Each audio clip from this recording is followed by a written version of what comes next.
संत वह नहीं है जो सांसारिक जीवन से भाग गया है। संत वह है जो जानता है कि यदि वो सांसारिक जीवन में उतर गया तो किसी को भी हरा देगा, पर वो इसके बावजूद नहीं उतरता क्योंकि वो पहले से जानता है कि सांसारिक जीवन अपने आप में व्यर्थ है, इसलिए नहीं उतरता है। वही बात चूहों की दौड़ में सबसे रोचक बात यह है कि जीतने वाला भी चूहा ही होता है, और जो चूहों की दौड़ से बाहर निकल गया संत तो वो है, जबकि वो सबसे तेज दौड़ सकता है चूहों की दौड़ में। अगर वो उतर जाएगा सारे चूहे हट जाएंगे उससे, पर क्योंकि वो जानता है कि जीत के भी चूहा ही रह जाऊंगा, इसलिए वो चूहों की दौड़ में शामिल होने से मना करता है और दौड़ से बाहर निकल जाता है। ये है संत होने का असली मतलब। तो संत की पहली विशेषता है आध्यात्मिकता, दूसरी विशेषता है सांसारिकता के प्रति मोह न होना, आप कह सकते हैं मोह का त्याग सांसारिकता के प्रति। तीसरा है निस्वार्थता, वो संत ही किया जो स्वार्थी हो। स्वार्थ का भाव मन में आना ही नहीं चाहिए। मेरा स्वार्थ आएगा भी तो ऊंचे स्तर का स्वार्थ आएगा, निम्न स्तर का स्वार्थ नहीं आएगा। गांधी जी स्वार्थी थे या निस्वार्थी थे, क्या लगता है आप लोग? बस स्वार्थ एक सेंस में तो रहता ही ना, प्रसिद्धि, पावर मेरे हाथ में रहे, स्वाधीनता संग्राम के स्टीयरिंग मेरे हाथ में रहे, मैं ही बताऊं कि यहां जाने के वहां जाना, वो तो रहता होगा। लेकिन ये नहीं कि मैं थोड़ा पैसा कमा लूं। किसी लॉर्ड से बात चल रही है, इससे वॉयसराय से बात चल रही है, गांधी जी कह रहे हैं कि आपकी बात तो मान लेंगे, 3 पेटी भिजवा देना। ऐसा थोड़ा स्वार्थ मन में आता होगा, लेकिन हाँ प्रसिद्धि, नाम, इतिहास, वो सब रहता होगा। और चौथा है निर्भयता। अगर ये 4 चीजें किसी के पास हैं, आप उसको संत मान लीजिए। निर्भय का मतलब एकदम भय नहीं होता है, मस्त एकदम। संता ने बंता को फोन किया, कहा घर में आग लग गई है। उसने कहा मैनू की? बोला अब एक कम वक्त तेरे घर में आग लगी है, तैनू की? तो लोग कह रहे हैं तुम्हारे घर में आग लगी तो अब क्या होगा? बोला अब तो जो होना हो गया, अब देखेंगे क्या होगा। मस्त रहो, आओ सेलिब्रेट करें, ब्रेकअप पार्टी, घर में आग लग गई है। तो जो व्यक्ति इस मूड में रहता हो ना, एकदम मस्त मौला, फर्क ही नहीं पड़ता इस चीज से, निर्भय है, जो होगा देखा जाएगा, भगवान मेरे साथ है, बस।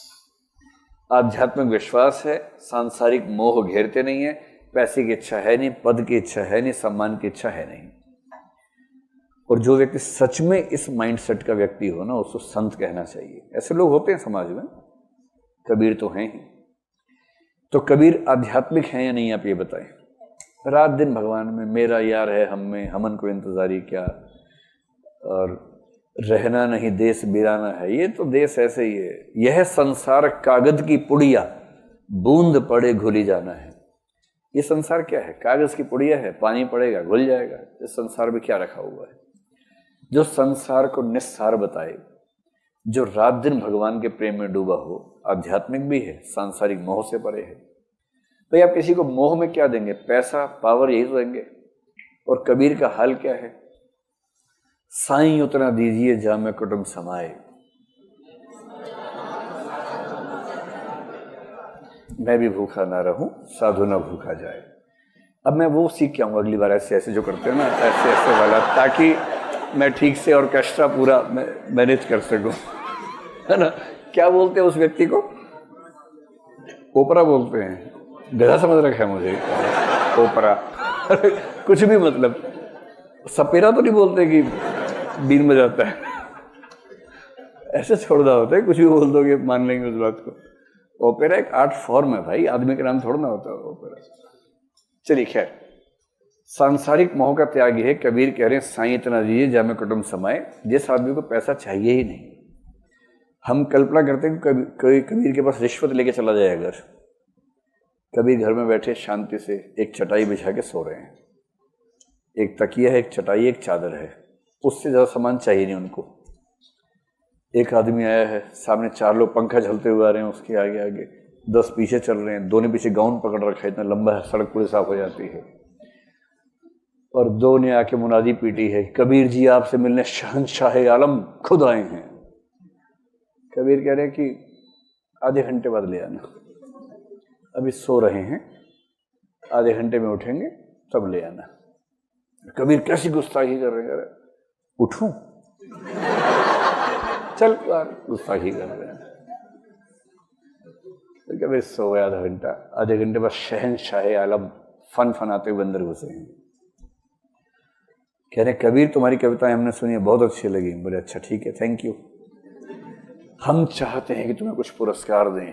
दो ताली बजाई, इधर चार लोग आए थाल लेके स्वर्ण मुद्राओं का, कि ये पुरस्कार आपके लिए है, लीजिए। कबीर कह रहा नीचे मत रखना, रुको, बाहर लेके जाओ इसको, कमरा साफ करना पड़ेगा बाद में, बाहर लेके जाओ, ये कूड़ा कहीं और दे के आना, हमें कूड़ा नहीं चाहिए।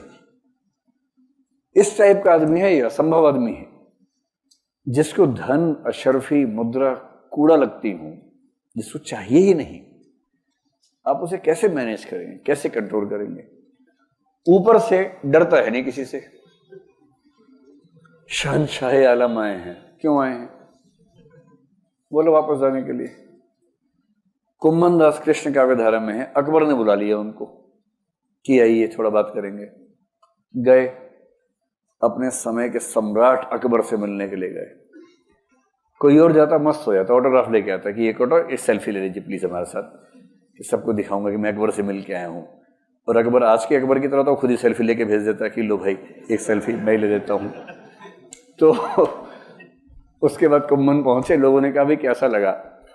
कुम्भन ने इसी पे गीत लिखा रास्ते में, संतन को कहा सीकरी सो काम। संतों को सीकरी से, फतेहपुर सीकरी से क्या मतलब है? आवत जात पन्हैया टूटी, बिसरी गयो हरि नाम। आने जाने में चप्पल टूट गई मेरी, भगवान का नाम भूल गया। मतलब राजा से मिल गया, चप्पल की फिक्र है इसको। आने जाने में चप्पल घिस गई मेरी, टूट गई, भगवान का नाम भूल गया। जाको देखे दुख लागत, ताको करण पर प्रणाम। जिसको देख के दुख होता है उसको वहां प्रणाम करना पड़ता है, ऐसा राज दरबार है। तो कवि ऐसा होना चाहिए। ये नहीं कि जैसी देखा राजा को ऐसे उचकने लगा अशरफी, ऐसे ऐसे उचक अशरफी मांग रहा है, वो कवि छोड़ना है, वो तो फिर लालची आदमी है। तो निर्भय है, निस्वार्थ है, मोह का त्याग, आध्यात्मिक है। इसलिए हम कह सकते हैं कि कबीर एक महान संत हैं, इसमें कहीं कोई दिक्कत नहीं है। संतों की एक बात और होती है, संत एक समय के बाद ना उपदेशक हो जाते हैं, उपदेश बहुत देते हैं। तो कबीर में उपदेश वाली बात भी है। कबीर के बहुत सारे दोहे आपको मिलेंगे जहां उपदेश के भाव से बात कही जा रही है। उपदेश का मतलब ऐसा करना चाहिए, ऐसा करो, ऐसा मत करो, समझो इस बात को, जब इस भाव से हो। जैसे ऐसी बानी बोलिए मन का आपा खोए। वाह वाह वाह, क्या बात है, अद्भुत।